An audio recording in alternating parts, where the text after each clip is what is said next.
What is going on, guys? Welcome back to another video. Black Appealing Apple Guy here, and today I thought I would just make a quick video on why I bought the Sony FX30.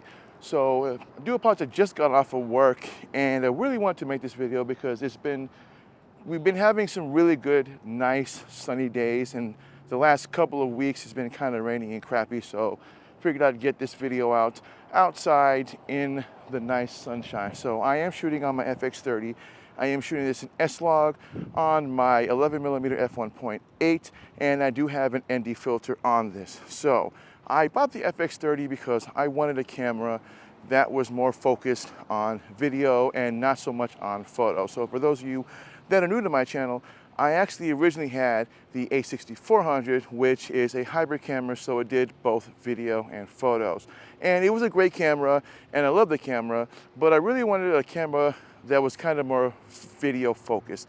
And so I didn't really know what camera to buy in terms of, a cinema camera, which I thought was like the FX6, the FX9, because those were really expensive cameras and they were more cinema based as opposed to just a simple, just normal camera. So then I started looking at the full frame cameras such as the A7C and the A7S3. And those being full frame cameras, I didn't really want to spend a lot of money on a camera where I already had to invest in new lenses because I already had APS-C censored lenses. So my only option was either buy the A6600, which is kind of hard to get up here where I live in Alaska, or just buy the entry-level A7C. Then enters the Sony FX30, which was an APS-C censored camera, and then when I found it was basically an entry-level cinema camera that was the same thing as the FX3, but it was more of it was a APS-C censored, not a full frame. That's when I jumped in and decided to buy the FX3. Or the FX30, sorry. Now I've had the camera since April. I did take it with me to California to do some videos and was attending a convention down there. So I did do a lot of photos and some videos.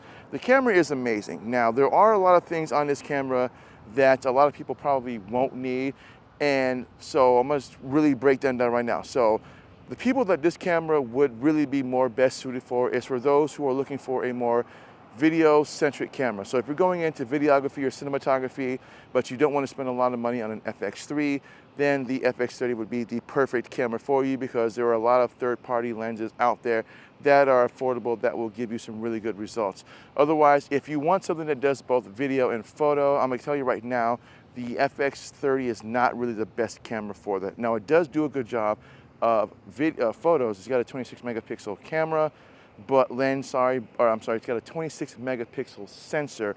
But again, it's really more for video and less on photo. So if you wanted a more hybrid camera, I would really recommend the brand new A6700, which just got released, the 66, the 6400, or even the Sony ZV lineups, because that would be more up your alley as opposed to a full-on cinema camera. Now, there's a lot of things on this camera that I didn't really know much about when I bought the camera. And again, this is a cinema camera, so I'm still learning this camera as I am using it. So the one thing I love about this camera, and you'll probably hear it in a lot of other videos, is it's got a dual ISO base. So you have 800, and then you have a set base of, I think, 2500. I could be wrong. But that depends on the mode that you shoot it in. So I best shoot my videos always in S-Log because then I keep my ISO at 800 because I'm using an ND filter. But that depends on how I'm shooting my videos. I don't normally shoot vlogs outside of my house. Usually I'm just in my room shooting videos. But occasionally I will take it outside. So with an ND filter, I can leave my ISO at 800 and it works perfectly fine for me. I just filter it out in post-production if I need to. I also love the fact that this camera does have a dual SD card slot. So basically what that means is that with this camera, you can use 2 SD cards and then 2 compact flash type A SD cards for the FX30. And what that means is, say you were working for a client and you wanted to do photos on one SD card and videos on the other, you can set that in the camera itself. But what I do on my FX30, and this is something that's pretty cool, is you can actually set it for simultaneous recording. So what that means is that it's recording both video and photo on both SD cards. So if something happens to one SD card, you simply just buy another SD card. The videos and photos are stored on the other one because you're simultaneously recording on both at the same time.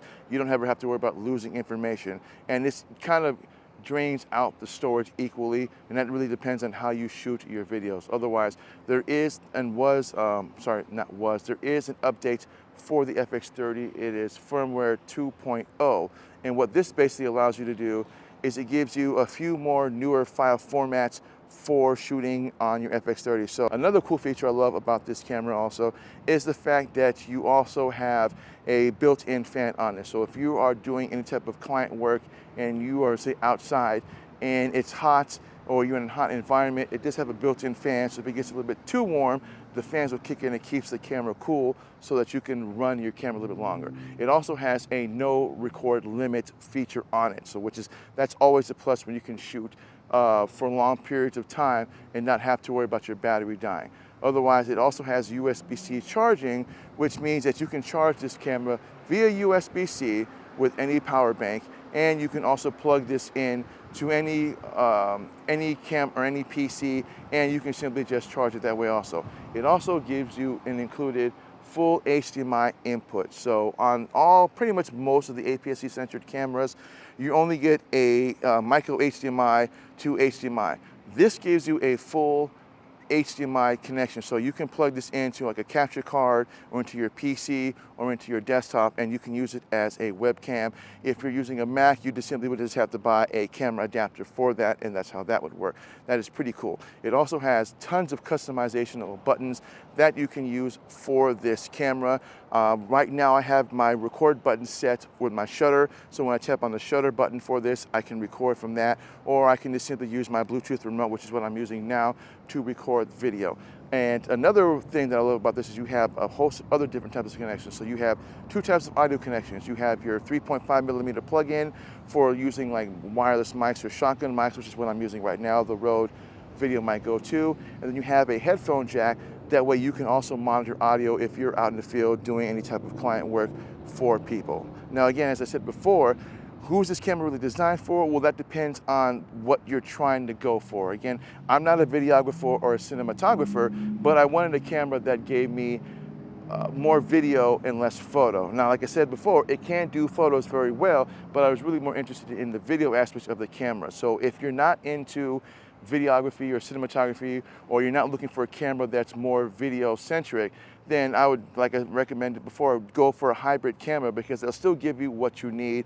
Otherwise, this is pretty expensive if you're just trying to kind of do the hybrid thing with it, as opposed to spending less for like the A6400, the 66, even the A6700 is about $400 less than this without a lens. And you can always buy used third-party lenses for APS-C centered cameras because there are a bunch out there. Otherwise, I hope that this video was helpful. That's all that I got for you guys today. And again, my name is Blanca Pino, the Apple Guy. And you guys enjoy your summer. See you guys in the next video.